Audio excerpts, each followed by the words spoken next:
com o artigo 4º, parágrafo 2º da Lei 8.038 de 1990.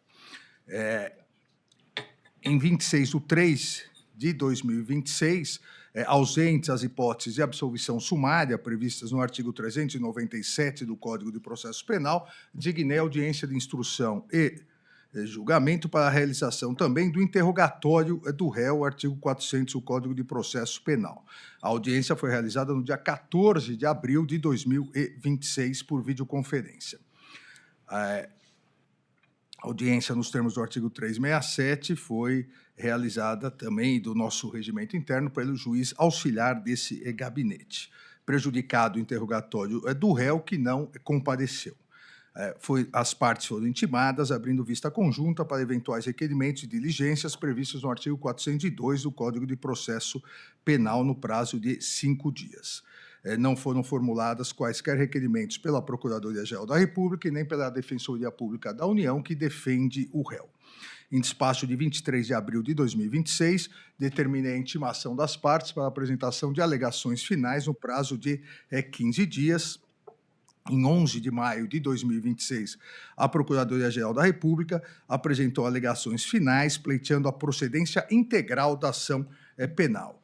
Saliento aqui os principais pontos da acusação, uma vez que haverá sustentação oral. A Procuradoria-Geral da República pede o afastamento das preliminares suscitadas pela defesa, uma vez que já haviam sido suscitadas no momento do recebimento da denúncia. A acusação, segundo a Procuradoria-Geral da República, diz que foi confirmada a acusação por robusto acervo documental, tanto a materialidade quanto a autoria delitivas são, segundo a Procuradoria-Geral da República, são inquestionáveis diante das iniciativas públicas do réu, retratadas na imprensa e nas próprias redes sociais, somados aos dados encontrados nos aparelhos celulares apreendidos durante as investigações, que evidenciaram o dolo específico das ações do réu. Diz ainda a Procuradoria-Geral da República serem fartos os registros audiovisuais preservados nos autos, em que o réu verbaliza intimidações, minucia seu itinerário e revela suas articulações em solo estrangeiro, com o claro escopo de constranger a cúpula do Poder Judiciário brasileiro e perturbar, como diz a Procuradoria-Geral da República, o curso da ação penal 2668, que tinha como réus, entre outros, o pai do réu, o pai do réu aqui, Eduardo Bolsonaro, o pai Jair Messias Bolsonaro.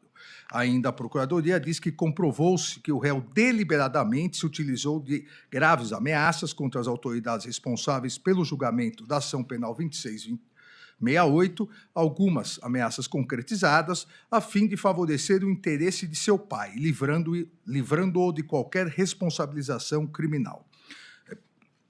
Aponta a natureza formal do crime de coação, dizendo que a sua consumação ocorre com a simples prática da conduta ameaçadora direcionada à pessoa que intervenha no processo, independentemente do alvo sentir-se efetivamente intimidado ou não. Ainda diz que não há como ignorar as severas repercussões na economia nacional provocadas pela conduta do réu, cujos efeitos transbordaram a esfera das autoridades públicas atingidas, e que é inegável o dolo específico da conduta, caracterizando o tipo penal do artigo 344 do Código de Processo 344, perdão, do Código Penal. Por fim, dizendo que os elementos reunidos nos autos comprovam que Eduardo Nantes Bolsonaro praticou de forma continuada o que lhe é imputado na denúncia. A Procuradoria-Geral da República requereu, assim, a condenação de Eduardo Nantes Bolsonaro.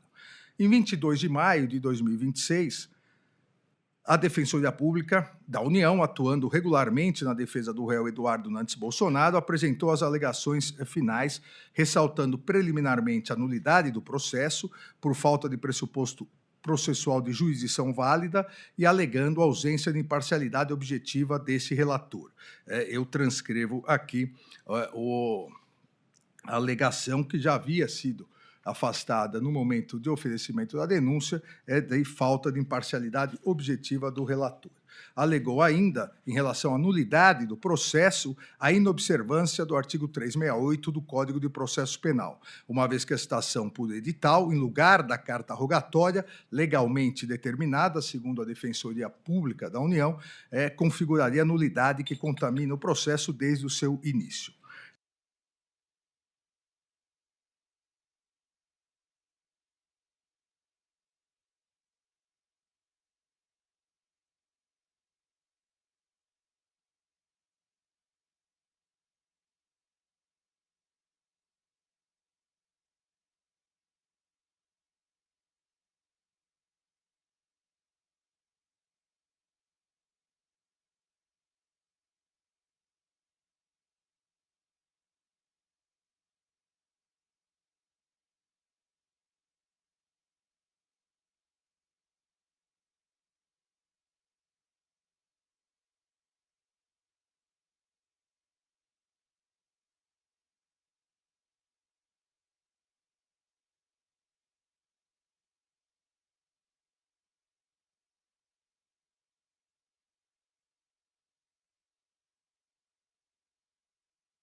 Já tivemos o restabelecimento. E, portanto, Vossa Excelência, ministro Alexandre, tem a palavra para prosseguimento. Obrigado, presidente. Como eu narrava, também a Defensoria Pública da União defendeu a nulidade do processo pela inobservância do artigo 366 do Código de Processo Penal, sustentando que o processo não foi suspenso, mas teve o seu prosseguimento com defesa meramente formal, produzida sem qualquer contato com o réu, em violação ao contraditório, ampla defesa, ao devido processo legal e às garantias convencionais asseguradas pelo Pacto de São José da Costa Rica e pelo Pacto Internacional sobre Direitos Civis e Políticos. No mérito, a Defensoria Pública argumentou pela tipicidade das condutas descritas na denúncia, em razão da ausência de grave ameaça, ausência de demonstração do dolo específico, ocorrência do exercício regular do direito de liberdade de expressão, qualificada pela imunidade parlamentar, falta de individualização das condutas e prejuízo à ampla defesa, decorrentemente, e ausência de justa causa. Também, como haverá sustentação oral do defensor público federal, doutor Esdras dos Santos Carvalho, eu faço simplesmente esse resumo, concluindo que, ao final, a Defensoria Pública da União pleiteou o reconhecimento de nulidade absoluta do processo e, subsidiariamente, o reconhecimento de nulidade do processo de seu início por inobservância do artigo 368, ainda subsidiariamente, nulidade pelo artigo 366, pela inobservância do artigo 366, e, ao final, absolvição do acusado no mérito, nos termos do artigo 386, incisos 3º e 7º do Código de Processo Penal, por atipicidade das condutas escritas na denúncia ou por ausência de provas suficientes para a condenação. Ainda, senhor presidente, em petição da última sexta-feira, a Defensoria Pública da União pediu o adiamento da sessão de julgamento por não estar a turma com o quórum completo de 5 ministros. Indeferir na segunda-feira, nos termos exatamente do que já é pacífico, não só na primeira turma, na segunda turma e no próprio plenário, que não há necessidade da composição integral, sejam das turmas, seja do plenário, visto, inclusive, o próprio plenário, nós estamos com 10 ministros desde o final de outubro do ano passado, e que, nos termos do regimento interno e do próprio Código de Processo Penal, há necessidade na turma de, no mínimo, 3 julgadores. Então, a turma pode realizar o julgamento com 4 julgadores. E que não há, diferentemente do que foi alegado pela defesa, qualquer prejuízo no caso de empate. A defesa alegou que poderia ocorrer, ou poderá ocorrer um empate, e isso geraria prejuízo para a defesa. Obviamente que não, sabemos todos, que em todas as decisões penais, o empate é a favor da defesa. Antes, o que era, antes da reforma do Código de Processo Penal, somente em habeas corpus, hoje em qualquer decisão penal. Eventualmente, se ocorrer um empate, o empate será pela absolvição do réu, sem nenhum prejuízo ao relatório.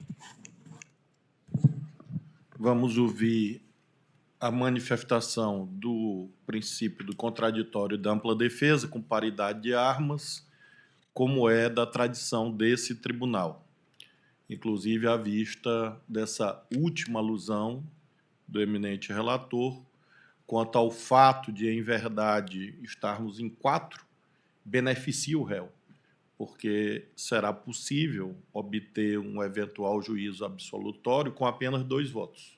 Se estivéssemos em 5, seria preciso 3. Então, em verdade, esta turma e o tribunal mantêm, como é da sua tradição, a imparcialidade e o cumprimento do devido processo legal, como nós praticamos no Brasil, na plenitude do Estado Democrático de Direito. E comprovando isto, mais uma vez, vamos ter a manifestação da acusação em seguida da defesa.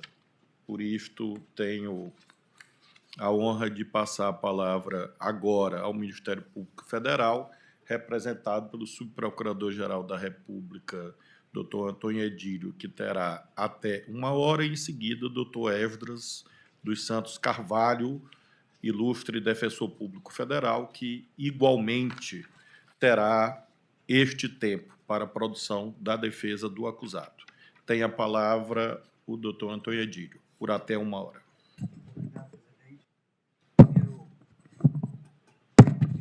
O som do doutor Antônio Edílio, por favor. O senhor pode falar um pouquinho? Obrigado, presidente. Não, ainda não está funcionando.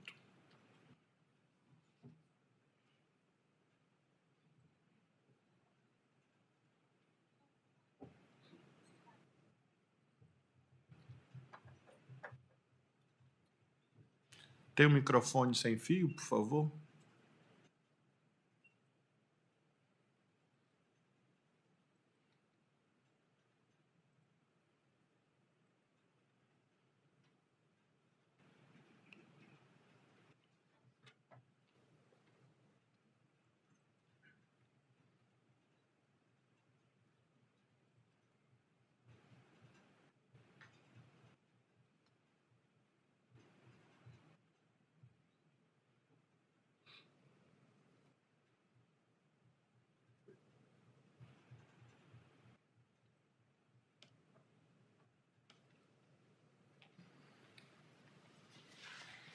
Não, ainda não.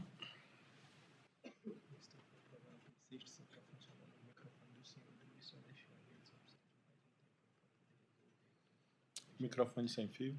Não tem. Quanto tempo?